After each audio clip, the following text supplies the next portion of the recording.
aspek-aspek fundamental dari pengalaman manusia seperti budaya, sejarah, bahasa, dan seni. Ini mencakup berbagai disiplin ilmu seperti sastra, filsafat, sejarah, dan seni rupa. Fokus utamanya adalah pada cara manusia memahami, merefleksikan, dan mengapresiasikan diri mereka, serta bagaimana nilai-nilai dan ide-ide berbentuk dan berkembang. Manusia dan ilmu humaniora saling terkait erat karena ilmu humaniora berusaha untuk memahami dan menginterpretasikan pengalaman manusia dari berbagai perspektif. Dengan mempelajari ilmu humaniora, kita dapat lebih memahami konteks budaya dan sejarah di balik tindakan, ide, karya manusia yang pada gilirannya membantu kita memahami lebih dalam tentang diri kita dan dunia sekitar. Akal budi atau rasio memiliki beberapa fungsi penting dalam kehidupan manusia. Yang pertama, pemahaman dan penalaran. Akal budi memungkinkan manusia untuk berpikir secara logis, menganalisis informasi, dan membuat penilaian yang rasional. Yang kedua, kreativitas dan inovasi.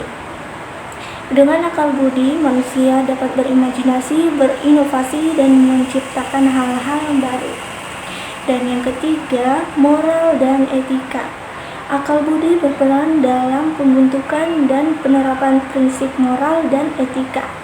Yang keempat, komunikasi dan bahasa. Kemampuan untuk berpikir secara abstrak dan menyusun argumen memungkinkan manusia untuk berkomunikasi secara efektif dan membangun bahasa yang kompleks. Secara keseluruhan, akal budi berfungsi sebagai alat utama yang memungkinkan manusia untuk memahami dunia, beradaptasi, dan berinteraksi secara efektif serta etis. Budaya dan kebudayaan sering digunakan secara bergantian, tetapi dalam beberapa konteks mereka memiliki nuansa makna yang berbeda. Yang pertama, budaya. Istilah ini berunjuk pada keseluruhan pola kehidupan, praktik, dan nilai-nilai yang dibagikan oleh suatu kelompok masyarakat. Yang kedua adalah kebudayaan. Kebudayaan sering digunakan untuk merujuk pada pencapaian intelektual dan artistik dari suatu masyarakat. Ini mencakup penciptaan karya seni, sastra, musik, dan bentuk ekspresi kreatif lainnya yang menjadi bagian dari warisan suatu kelompok. Secara umum, budaya mencakup keseluruhan gaya hidup dan sistem nilai suatu masyarakat, sedangkan kebudayaan sering merujuk pada aspek-aspek spesifik dari pencapaian artistik dan intelektual. Namun perbedaan ini bisa bervariasi tergantung pada konteks akademis atau diskusi yang digunakan.